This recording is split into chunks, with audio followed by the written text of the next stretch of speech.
Hello नमस्कार दोस्तों, स्वागत है आपका फिर से आपके चैनल पर जिसका नाम है ऑडियो बुक विद सुरेश। दोस्तों, हम आपके लिए लेकर आ रहे हैं पिछले 3 से 4 वीडियो हमने बना दिए हैं जो कि think and grow rich book का ऑडियो बुक सीरीज चल रहा है। और इस वीडियो में हम आपको बताएंगे कि आत्म सुझाव आपको किस तरीके से अमीर बना सकता है। आत्म सुझाव अंतर्मन को प्रभावित करने का एक माध्यम है और दौलतमंद बनने की ओर तीसरा कदम है।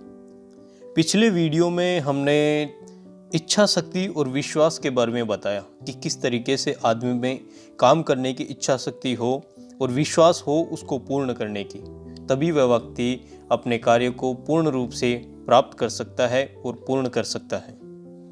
और दोस्तों, आपको ये जानकर बहुत खुशी होगी कि आपके लिए फिर से हम आज ये वीडियो लेकर आए हैं जिसमें आत्म सुझाव के बारे में बताया गया है। किस तरीके से आप खुद को आत्म सुझाव देकर के अमीर बन सकते हैं और अमीर बनने की ओर अग्रसर हो सकते हैं।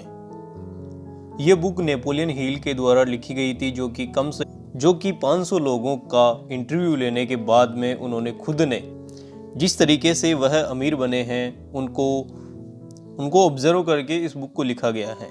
और इस बुक में नेपोलियन हिल ने बताया है कि किस तरीके से हम अमीर बन सकते हैं और अमीर बनने के लिए किन किन चीज़ों की आवश्यकता।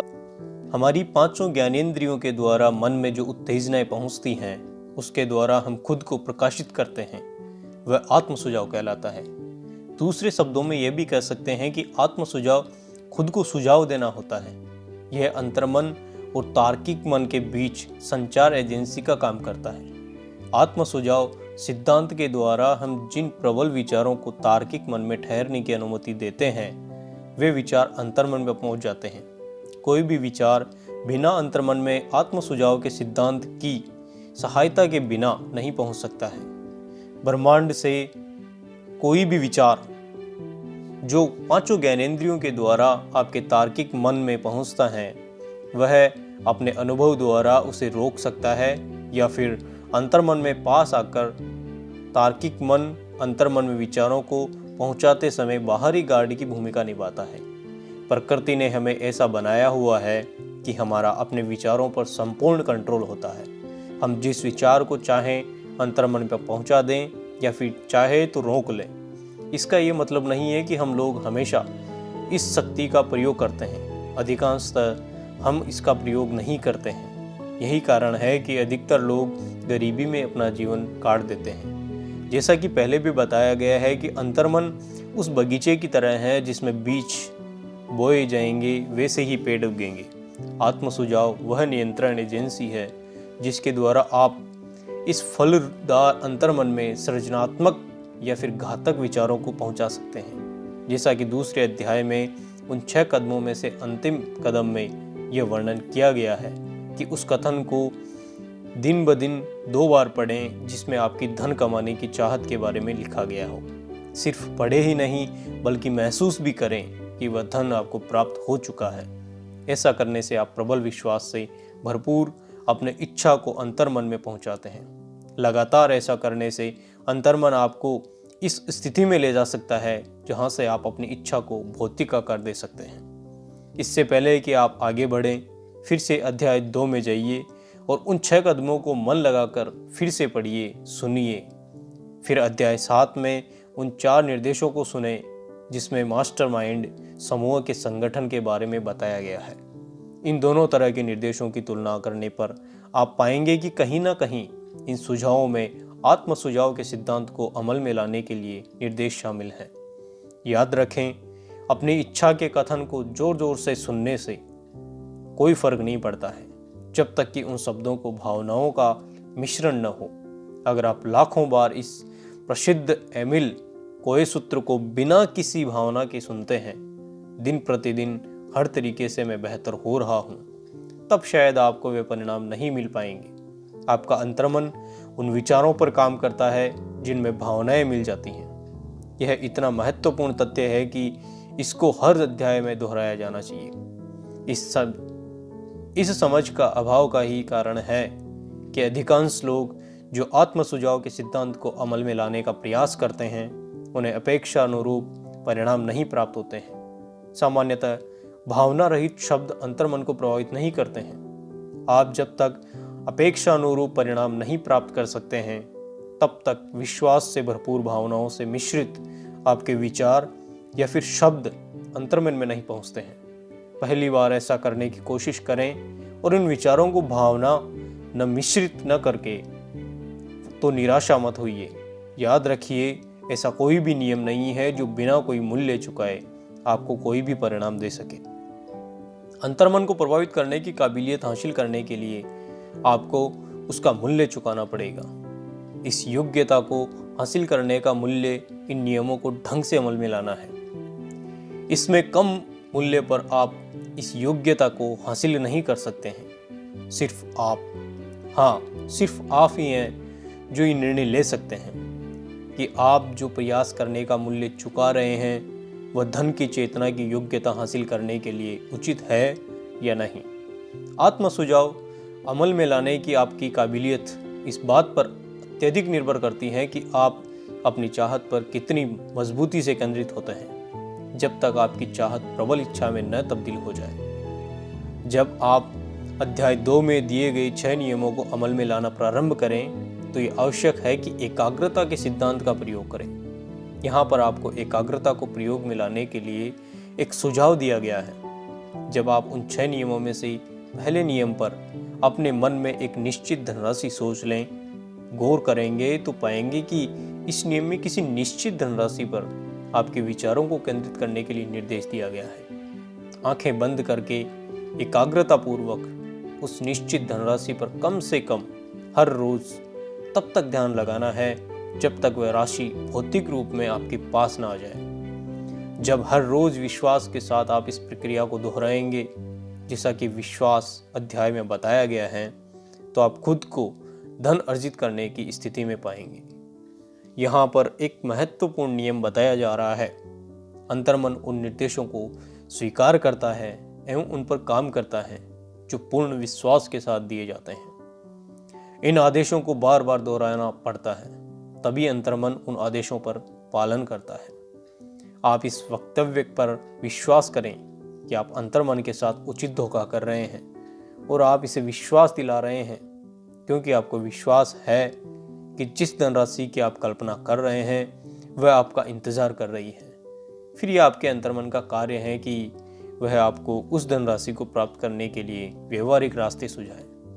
किसी निश्चित योजना का इंतजार न करें जिसके द्वारा आप अपनी सेवाओं या वस्तुओं के बदले में अपनी इच्छित धनराशि हासिल करना चाहते हैं, बल्कि तत्काल अपने आप को उस धनराशि के स्वामी के रूप में देखने लगें और इस दौरान ये मांग करें और ये विश्वास रखें कि आपका अंतर्मन आपको वह योजना या योजनाएं सुझाइए जिसकी आपको ज़रूरत है।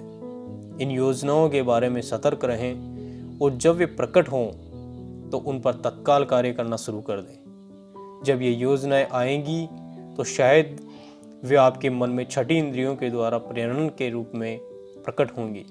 इनका सम्मान करें और जैसे ही आपको ये प्राप्त हों इन पर काम करना शुरू कर दें। 6 कदमों में से चौथे कदम में आपको ये निर्देश दिया गया है कि आप अपने इच्छा को हकीकत में तब्दील करने के लिए एक निश्चित योजना बनाएं और तुरंत इस योजना को कार्य रूप में बदलना शुरू कर दें। आपको उस निर्देश का अनुसरण पूर्व के पैराग्राफ में बताए गए तरीके से तय करना है। आप जब इच्छा के रूपांतरण के द्वारा धन कमाने की योजनाएं बनाएं तो आपके अपने तर्क पर विश्वास न करें। आपकी तार्किक क्षमता आलसी हो सकती है और अगर आप इन पर पूरी तरह निर्भर होते हैं तो ये आपको निराश कर सकती हैं। जब आप उस धनराशि को सचमुच कल्पना में देखें जिसके आप मालिक बनना चाहते हैं, तो बंद आंखों से अपने आप को वह सेवा या वस्तु देते हुए देखें जो आप इस धन के बदले में देखना चाहते हैं। ये बेहद महत्वपूर्ण है। अंतर्मन को प्रेरित करने के कदम। आप इस पुस्तक को सुन रहे हैं, ये इस बात का संकेत है कि आपको ज्ञान प्राप्त करने की ललक है। यह इस ओर भी संकेत कर रहा है कि आप इस विषय के विद्यार्थी हैं। अगर आप सिर्फ विद्यार्थी हैं तो इस बात की संभावना बहुत है कि आप बहुत कुछ सीख सकते हैं, परंतु उसके लिए आपको विनम्रता सीखनी पड़ेगी। अगर आप कोई अनुदेश पर अमल करते हैं और किसी को नज़रअंदाज कर देते हैं तो शायद आपको संतोषजनक परिणाम प्राप्त न हो। आपको सभी निर्देशों को विश्वास के साथ पालन करना पड़ेगा। दूसरे अध्याय में दिए गए 6 कदमों के संबंध में दिए गए 6 निर्देशों को अब संक्षेप में बताया जाएगा और इस अध्याय के दिए गए सिद्धांतों के साथ जोड़कर बताया जाएगा। पहला, किसी शांत स्थान पर जाएं जहां कोई व्यवधान न हो। अपनी आंखें बंद कर लें और उस धनराशि के बारे में लिखे हुए वक्तव्य को जोर से दोहराएं जिसे आप इकट्ठा करना चाहते हैं, वह समय सीमा जिसमें आप वह धनराशि कमाना चाहते हैं और उस सेवा या वस्तु का वारना जो आप उस पैसे के बारे में बदले में देना चाहते हैं। जब आप इन निर्देशों का पालन करेंगे तो आप देखेंगे कि आप पहले ही से उतने धनवान के या धनवन के स्वामी हैं। उदाहरण के तौर पर आप मान लीजिए कि आज से 5 साल बाद जनवरी में 1 करोड़ कमाना चाहते हैं और आप इस धन के बदले सेल्समैन के रूप में अपनी व्यक्तिगत सेवाएं देना चाहते हैं। आपके लक्ष्य का लिखित वक्तव्य इस वक्तव्य की तरह होना चाहिए। 1 जनवरी 2029 तक मेरे पास 1 करोड़ रुपए होंगे जो इस दौरान मेरे पास समय समय पर विविध मात्रा में आएंगे। इस पैसे के एवज में मैं यहाँ पर उस सेवा या वस्तु का नाम लिखें जिसे आप बेचना चाहते हैं। इस पैसे के एवज में मैं के सेल्समैन के रूप में अपनी सर्वश्रेष्ठ क्षमता से सेवाएं दूंगा, अधिकतम संभव मात्रा और अधिकतर गुणवत्ता दूंगा। मुझे विश्वास है कि मेरे पास इतना पैसा होगा। मेरा विश्वास इतना दृढ़ है कि मैं इस धन को अपनी आंखों के सामने अभी देख सकता हूँ। मैं इसे अपने हाथों से छू सकता हूँ। यह मेरा इंतज़ार कर रहा है कि यह मेरे पास आए और उस अनुपात में आए जिस अनुपात में मैं भी अपनी सेवाएं दूंगा। मैं उस योजना का इंतज़ार कर रहा हूँ जिसके द्वारा मैं इतना धन कमा सकूँ और जब मुझे यह योजना मिलेगी तो मैं उस पर अमल करना शुरू कर दूंगा। दूसरा, इस प्रोग्राम को सुबह और रात को दोहराएं जब तक कि आप अपनी कल्पना में उस धनराशि को न देख लें जिसे आप कमाना चाहते हैं। तीसरा, अपने वक्तव्य की लिखित प्रति को वहां पर रखें और इसे सोने से ठीक पहले और उठने के ठीक बाद पढ़ें जब तक कि यह आपको याद न हो जाए। जब आप इन निर्देशों का पालन करें तो याद रखें कि आप आत्म सुझाव के सिद्धांत का पालन कर रहे हैं और इसका लक्ष्य है आपके अंतर्मन को आदेश देना। यह भी याद रखें कि आपका अंतर्मन केवल उन्हीं निर्देशों के अनुरूप काम करेगा जो भावना के साथ इस तक पहुंचाए जाएंगे। विश्वास सभी भावनाओं में प्रबल और सबसे रचनात्मक भावना है। विश्वास के अध्याय में दिए गए निर्देशों का अनुसरण करें। पहले तो ये निर्देश अव्यवहारिक या अमूर्त लग सकते हैं। इस बात से परेशान न हो चाहे वे शुरुआत में आपके कितने ही अव्यवहारिक या अमूर्त लगे, परंतु आप निर्देशों का पालन करते रहें। अगर शब्दों से और कार्यों से आप निर्देशों का पालन करते रहेंगे तो जल्द ही वह वक्त आएगा जब आपके सामने शक्ति का एक नया संसार खुल जाएगा। सभी नए विचारों के प्रति शंका का अभाव रखना इंसान के स्वभाव में है, परंतु अगर आप इन निर्देशों का पालन करेंगे तो आपकी शंका विश्वास में बदल जाएगी और जल्द ही यह विश्वास पूर्ण विश्वास में बदल जाएगा। कई दार्शनिकों ने यह कहा है कि इंसान इस धरती पर अपने भाग्य का निर्माता है, परंतु उनमें से अधिकांश यह कहना भूल गए हैं कि वे अपने भाग्य का निर्माता क्यों हैं। इस अध्याय में यह अच्छी तरह से समझाया गया है कि इंसान अपने भाग्य का, खासकर आर्थिक भाग्य का निर्माता किस तरीके से बन सकता है। इंसान स्वयं का और अपने आसपास के माहौल का निर्माता बन सकता है क्योंकि उसके पास अपने अंतर्मन को प्रभावित करने की क्षमता है। चाहत को धन के रूप में रूपांतरित करने की तकनीकी इसमें आत्म सुझाव का प्रयोग शामिल है, जिसके द्वारा इंसान अपने अंतर्मन तक पहुंच सकता है और प्रभावित कर सकता है। बाकी के सिद्धांत सिर्फ औजार हैं जिनके द्वारा आत्म सुझाव का प्रयोग किया जाता है।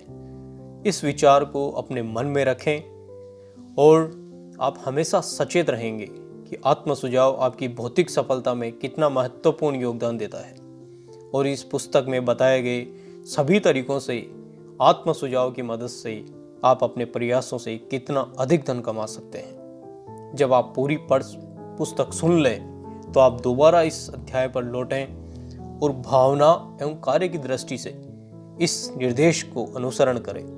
संपूर्ण अध्याय को हर रात को एक बार जरूर सुने, जब तक कि आपको ये पूरी तरह से विश्वास न हो जाए कि आत्म सुझाव का सिद्धांत दमदार है और ये आपके लिए वह सब हासिल कर सकता है जिसके बारे में दावा किया गया है। जब आप सुने तो हर उस वाक्य को रेखांकित तरीके से सुने जिसने आपको प्रभावित किया है। इस निर्देश को पूरी तरह से पालन करें। यह बताएं कि सफलता के सिद्धांत को आप पूरी तरह कैसे समझ सकते हैं और उन्हें अपने जीवन में कैसे उतार सकते हैं।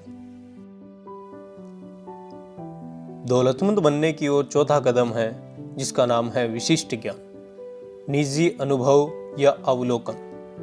ज्ञान के दो प्रकार होते हैं, पहला सामान्य ज्ञान और दूसरा विशिष्ट ज्ञान। सामान्य ज्ञान चाहे जितना भी अधिक हो, संपत्ति के संग्रह के मामले में यह बहुत अधिक उपयोगी नहीं होता है। इंसान के पास सामान्य ज्ञान के जितने भी रूप हो सकते हैं, सभी बड़े विश्वविद्यालयों में ये सभी रूप पाए जाते हैं। अधिकतर प्रोफेसरों के पास बहुत कम धन होता है। ज्ञान देना उनकी विशिष्टता होती है, लेकिन वे इस ज्ञान के संगठन और इसके उपयोग के विशेषज्ञ नहीं होते हैं। ज्ञान धन को आकर्षित नहीं कर सकता है जब तक कि धन को अर्जित करने का लक्ष्य न बनाया जाए तथा उस लक्ष्य को प्राप्त करने के लिए कार्य की व्यवहारिक योजना बनाकर इस ज्ञान को संगठित न किया जाए और बुद्धिमत्ता पूर्वक इसका प्रयोग न किया जाए। इस तथ्य की समझ का अभाव भी वह सबसे बड़ा कारण है जिसकी वजह से अधिकांश लोग इस धारणा में विश्वास रखते हैं कि ज्ञान ही शक्ति है। ऐसा कोई नियम नहीं है। ज्ञान केवल संभावित शक्ति है। वह शक्ति तभी बनती है जब इसे कार्य की निश्चित योजनाओं में संगठित किया जाए और किसी निश्चित लक्ष्य की प्राप्ति के लिए इसका उपयोग किया जाए। शिक्षा के सभी तंत्रों में मिसिंग लिंक यही है कि शैक्षणिक संस्थाएं अपने विद्यार्थियों को ये सिखाने में असफल रहती हैं कि ज्ञान के हासिल हो जाने के बाद वे अपने ज्ञान को संगठित कैसे करें तथा इसका उपयोग कैसे करें। कई लोग ये मानने की गलती करते हैं कि चूंकि हेनरी फोर्ड बहुत कम समय के लिए स्कूल गए थे, इसीलिए उनके पास शिक्षा कम थी। जो लोग ये गलती करते हैं वे दरअसल शिक्षा का सही अर्थ नहीं समझ पाते हैं। एजुकेशन शब्द लैटिन शब्द एजुको से बना हुआ है, जिसका अर्थ है बाहर लाना या अंदर से विकसित करना। ये जरूरी नहीं है कि वह व्यक्ति शिक्षित हो जिसके पास सामान्य या विशिष्ट ज्ञान प्राप्त मात्रा में हो। शिक्षित आदमी वह होता है जिसके अपने मन को इस तरह से विकसित कर लिया है कि वह जो चाहता है उसे हासिल कर सकता है और इस प्रक्रिया में वह दूसरों को कष्ट नहीं पहुंचाता है। यानी वह इस बात का ध्यान रखता है कि उसकी स्वतंत्रता वहां से खत्म होती है जहां से अगले की नाक शुरू होती है। प्रथम विश्व युद्ध के दौरान शिकागो के एक अखबार ने कुछ संपादकीय छापे जिससे अन्य बातों के अलावा इस बात का जिक्र भी था कि हेनरी फोर्ड एक अज्ञानी अमन पसंद है। फोर्ड ने इस वक्तव्य पर आपत्ति जताई और उस अखबार के खिलाफ एक मुकदमा दायर कर दिया। यह मुकदमा कोर्ट में चला तो अखबार के वकीलों ने अपनी बात को सही साबित करने के लिए फोर्ड को गवाही के रूप में बुलाया ताकि जूरी के सामने यह साबित किया जा सके कि फोर्ड अज्ञानी है। वकीलों ने फोर्ड से बहुत सवाल किए जिनसे यह साबित हो सके। हालांकि उनके पास कार बनाने का विशिष्ट ज्ञान था, लेकिन बाकी सभी मामलों में उन्हें कतई कोई ज्ञान नहीं था। फोर्ड ने कुछ इस तरह से सवाल तागे जिससे उन्हें नीचा दिखाया जा सके। बेनेडिक्ट अर्नोल्ड कौन थे और 1776 के विद्रोह से निपटने के लिए ब्रिटेन ने कितने सैनिकों को अमेरिका भेजा था। सारे प्रश्नों को सुनने के बाद अंतिम प्रश्न का फोर्ड ने कुछ इस तरीके से जवाब दिया, मुझे ब्रिटेन द्वारा भेजे गए सैनिकों की सटीक संख्या तो पता नहीं, परंतु मुझे जानकर और जरूर मालूम है कि जितने लोग वहाँ गए थे उनमें से बहुत कम वापस लौटे थे। अंततः फोर्ड इस तरह के बेहुदा प्रश्नों के जवाब देते देते थक गए थे और उन्होंने एक अजीब से सवाल का जवाब कटघरे में आगे तरफ झुकते हुए विरोधी वकील की तरफ उंगली दिखाते हुए दिया। आपके द्वारा पूछे गए बेहुदा प्रश्नों का जवाब अगर मैं सचमुच देना चाहूँ तो मेरे पास ऑफिस की मेज पर कई बटन लगे हुए हैं जिन्हें दबाकर मैं अपनी सहायता के लिए ऐसे आदमियों को बुला सकता हूँ जो उस विषय के प्रकांड विद्वान हैं, जिनसे मैं उस विषय पर जितने प्रश्न पूछूंगा वे उन सब के सटीक उत्तर दे सकते हैं। अब क्या आप मुझे बताएंगे कि आप जब मेरे नज़दीक ऐसे लोग मौजूद हैं तो मेरे हर प्रश्न का उत्तर दे सकते हैं, तो मैं इन प्रश्नों के उत्तर मालूम करने के लिए अपने मन में ढेर सारे सामान्य ज्ञान का अध्ययन करके क्यों मरूं? इस जवाब में निसंदेह दम था। इस जवाब से वकील की हालत खस्ता हो गई। इस जवाब को सुनकर अदालत में बैठे हर व्यक्ति को यह एहसास हो गया था कि ऐसा जवाब कोई शिक्षित व्यक्ति नहीं दे सकता, अर्थात एक शिक्षित व्यक्ति ही दे सकता है, कोई अशिक्षित व्यक्ति तो कभी नहीं दे सकता। मेरी नज़र में हर वह व्यक्ति शिक्षित है जो ये जानता है कि ज़रूरत के समय उसे इस विषय का ज्ञान कहाँ से मिलेगा और उसे कार्य के रूप में उपयोग कैसे किया जा सकता है।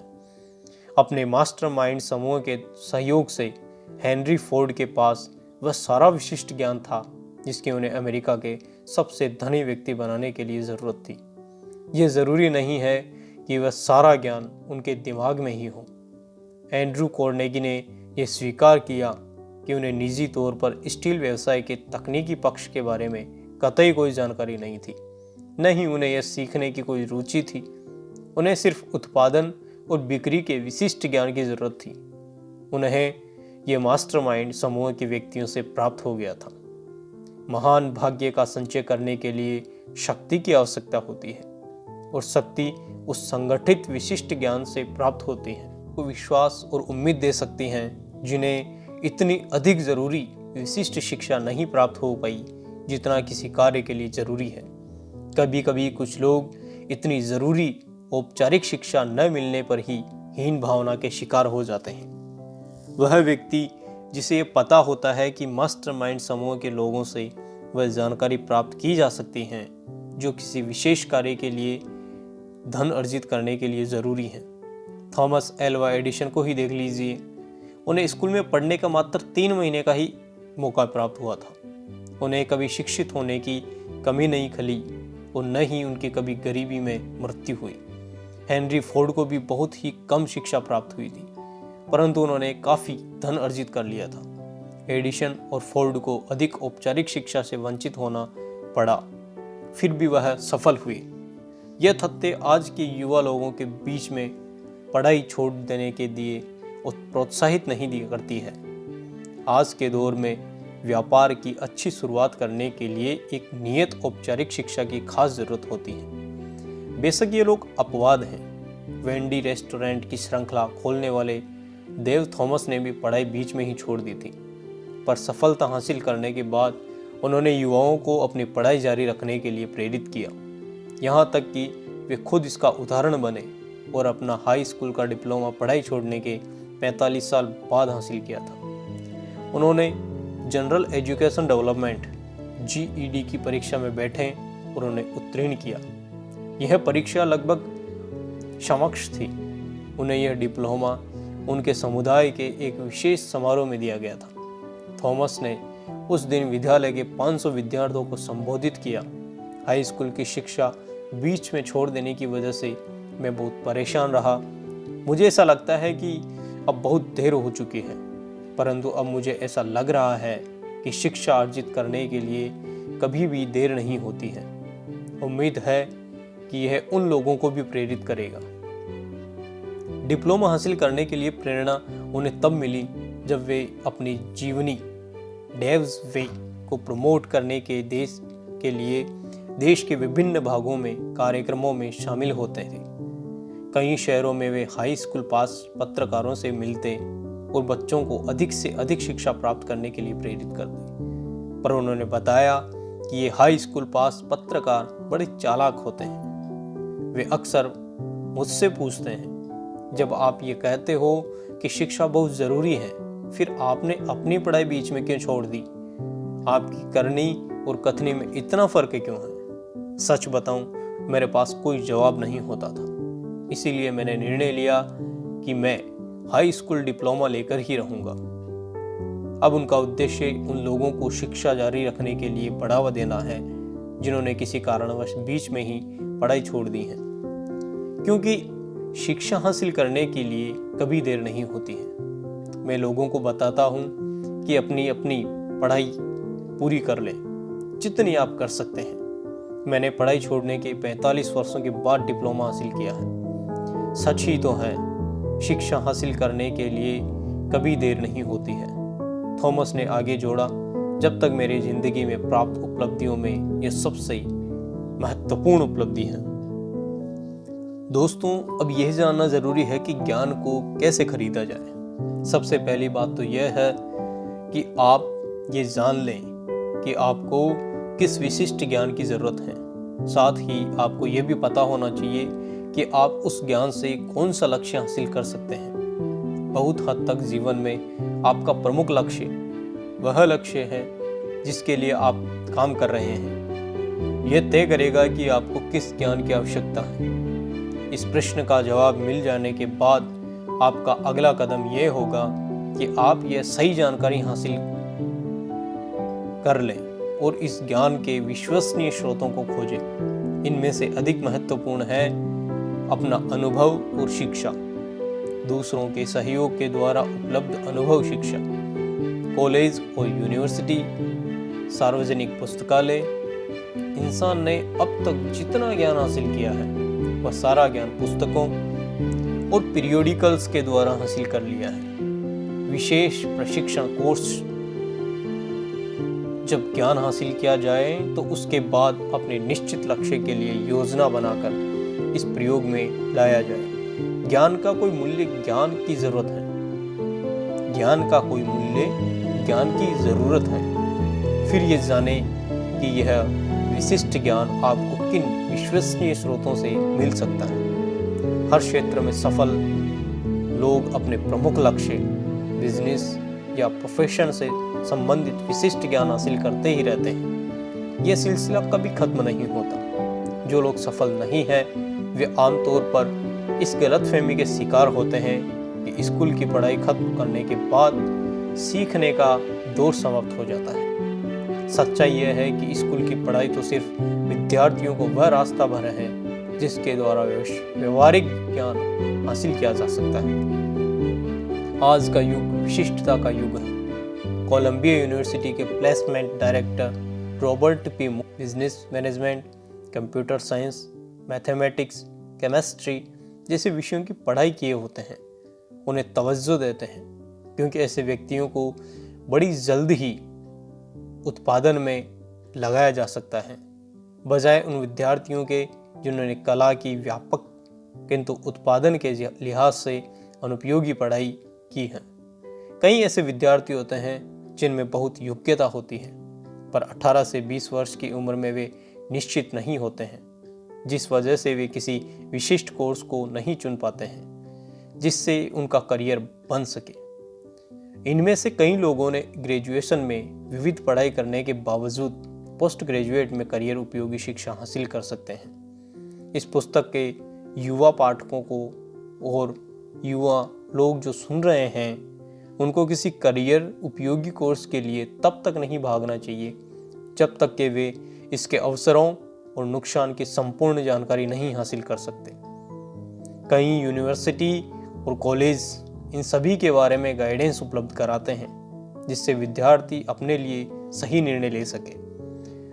अगर ऐसी कोई भी सुविधा उपलब्ध नहीं है तो विद्यार्थियों को इन क्षेत्रों के बारे में अधिक से अधिक पढ़ना चाहिए और अधिक से अधिक उन लोगों से बात करनी चाहिए जो इस तरह के क्षेत्र में कार्यरत हैं। हर करियर को यूनिवर्सिटी डिग्री की ज़रूरत नहीं होती। आज के दौर में कुछ अलग तरह के ट्रेनिंग कोर्स भी उपलब्ध हैं। कई यूनिवर्सिटी ने उन लोगों के एजुकेशन प्रोग्राम शुरू किए हैं जिन्हें करियर उपयोगी ज्ञान की ज़रूरत है। कुछ सर्टिफिकेट प्रोग्राम भी उन लोगों के लिए चलाती हैं जिन्हें अपनी कौशल को अतिरिक्त उपयोगी बनाना होता है। ये कोर्स अधिकांशतः शाम को या फिर सप्ताहांत में दिए जाते हैं, जिससे नौकरी पेशा करने वाला व्यक्ति भी शामिल हो सके। अगर आपके पास स्वयं का अनुशासन है तो आप इन प्रोग्राम से वह विशिष्ट ज्ञान अर्जित कर उस बर्बाद हुए अवसर की भरपाई कर सकते हैं जो स्कूलिंग के समय मुफ्त में उपलब्ध थी। होम स्टडी प्रोग्राम खासकर उन लोगों के लिए हैं जो फिर स्कूल जाकर नहीं पढ़ सकते और नौकरी करते हुए अतिरिक्त विशिष्ट ज्ञान अर्जित कर सकते हैं। आजकल लगातार बदल रही अर्थव्यवस्था के कारण ये हजारों लोगों के लिए बहुत ज़रूरी हो गया है कि उनके पास पैसा कमाने के अन्य साधन भी होने चाहिए। ऐसा कब समय आ गया कि उन्हें नौकरी में हाथ गंवाना पड़े और उन्हें कई नई नौकरी की तलाश करनी पड़ जाए। कभी कभी कोई सामान नहीं बिक रहा है तो अच्छा व्यापारी उसे सामान को उस दूसरे प्रोडक्ट के साथ बेच सकता है जिसकी अधिक डिमांड होती है। अगर उनकी सर्विस अपेक्षित परिणाम नहीं दे पा रही हैं तो उन्हें अपने प्लान में बदलाव करने की जरूरत होती है, जहां से उन्हें बेहतर परिणाम हासिल हो सकता है। विशिष्ट ज्ञान और कल्पना वे तत्व थे जिनके कारण यह सिद्धांत ये अद्भुत एवं सफल बिजनेस बन पाया है। पिछले साल इस बिजनेस के मालिक ने जितना इनकम टैक्स चुकाया है वह उस आदमी से 10 गुना था, जो उसे तब होती थी जब वह ग्रोसरी की दुकान में सेल्समैन हुआ करता था। सारे विचारों के पीछे विशेषज्ञ ज्ञान होता है। दुर्भाग्य से जिन लोगों के पास प्रचुरता में धन नहीं होता उनके लिए विचारों की तुलना में विशिष्ट ज्ञान अधिक प्रचुर मात्रा में होता है और अधिक आसानी से हासिल किया जा सकता है। इस सच्चाई के कारण उस आदमी की शाश्वत मांग रहती है और उस आदमी के सामने अथाह अवसर होते हैं जो व्यक्तिगत सेवाओं को बेचने में लोगों की मदद करने में सक्षम है। सक्षमता का अर्थ है कल्पना, वह ज्ञान जो विशिष्ट ज्ञान के विचारों को जोड़ता है एक ऐसी व्यवस्थित योजना के रूप में जिसका लक्ष्य होता है अधिक धन प्राप्त करना। अगर आप में कल्पना है तो यह अध्याय आपको इस विचार पर प्रदान कर सकता है जिससे आपको वह दौलत मिलनी शुरू हो जाएंगी जिसकी आप इच्छा रखते हैं। याद रखें, विचार बहुत ही महत्वपूर्ण है। विशिष्ट ज्ञान आपके कहीं पर भी मिल सकता है, यानी किसी भी चौराहे या गली में मिल सकता है। दोस्तों, ये वीडियो आपको कैसा लगा? अगर आप चैनल पर नए हैं तो चैनल को लाइक करें, शेयर करें और सब्सक्राइब करें ताकि आपको अगला वीडियो आए उसकी नोटिफिकेशन आपको मिल सके और आप किसी भी वीडियो से वंचित न रहें। वीडियो को आगे अभी 7-8 अध्याय और बाकी हैं जिसमें हम आपको बताएंगे कि दौलतमंद बनने के लिए आपको कौन कौन से कदम उठाने चाहिए। हमारा अगला कदम होगा कल्पना, मन की कार्यशीलता। धन्यवाद।